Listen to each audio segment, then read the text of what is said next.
Kementerian Keuangan mencatat kinerja industri sawit nasional berhasil menyumbang senilai 88,7 triliun rupiah untuk anggaran pendapatan belanja negara atau APBN sepanjang tahun 2023.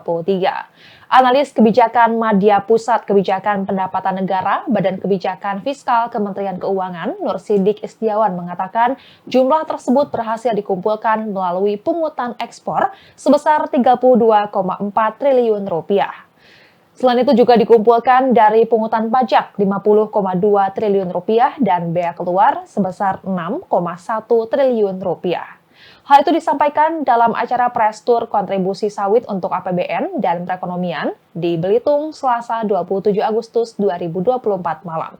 Secara APBN, kita berhasil mengumpulkan pungutan ekspor sebesar 32,4 triliun yang itu pungutan ekspor nantinya juga akan ada feedback kepada pelaku industri di lapangan yang tentunya nanti dari BPDPKS bisa menyampaikan hal tersebut, di mana hal tersebut memperlihatkan impact-nya berupa peningkatan pajak atau pajak yang dapat dipungut pada tahun 2023 sebesar 50,2 triliun, PNBP penerimaan negara bukan pajak itu 32,4 triliun dan bea keluar sebesar 6,1 triliun. Ini yang ada impact terhadap penerimaan negara yang terjadi diakibatkan oleh kebijakan tersebut. Nur Sidik menyampaikan kinerja tersebut didorong dari insentif perpajakan dimanfaatkan oleh para pelaku industri. Fasilitas itu berupa tax allowance, bea masuk, dan fasilitas kemudahan impor tujuan ekspor atau KITE, hingga fasilitas kawasan berikat untuk mendukung ekspor. Terkait tax allowance, terdapat 5 penanaman modal sektor sawit dengan rencana investasi senilai 8,27 triliun rupiah dan yang mendapat fasilitas hanya senilai 7,78 triliun rupiah. Di sisi lain, hilirisasi sawit mampu mengerek nilai tambah untuk produk minyak goreng sebanyak 1,31 kali, biodiesel 1,33 kali, dan terbesar terhadap industri kosmetik yang mencapai 3,88 kali. Sementara itu, Badan Pengelola Dana Perkebunan Kelapa Sawit atau BPDPKS mencatat jumlah penerimaan negara bukan pajak atau PNBP ekspor sawit Indonesia mencapai 15,88 triliun rupiah hingga Juli 2024. Direktur Perencanaan dan Pengelolaan Dana sekaligus PLT Direktur Kemitraan BPDPKS, Kabul Wijayanto mengungkapkan industri sawit di Indonesia berkontribusi membuka lapangan pekerjaan sebanyak 16,2 juta yang terdiri dari 4,2 juta tenaga kerja langsung dan 12 juta tenaga kerja lainnya.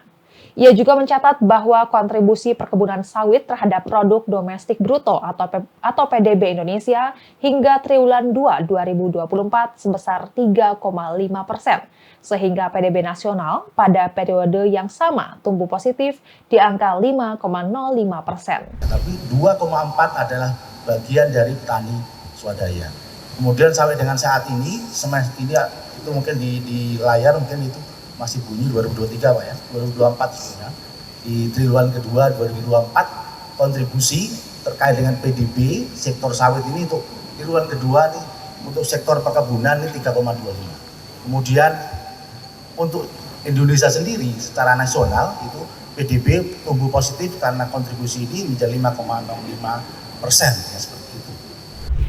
Di sisi lain, Kabul Wijayanto menyatakan BPDPKS yang merupakan unit organisasi non-eselon di bawah Kementerian Keuangan dan bertanggung jawab pada Menteri Keuangan di bawah Direktur Jenderal Perbendaharaan memiliki 3 bisnis utama, yakni menghimpun dana, mengelola dana, dan melaksanakan penyaluran dana. Menurutnya, ketiga bisnis tersebut diharapkan dapat membawa dampak berupa peningkatan kinerja kelapa sawit di Indonesia.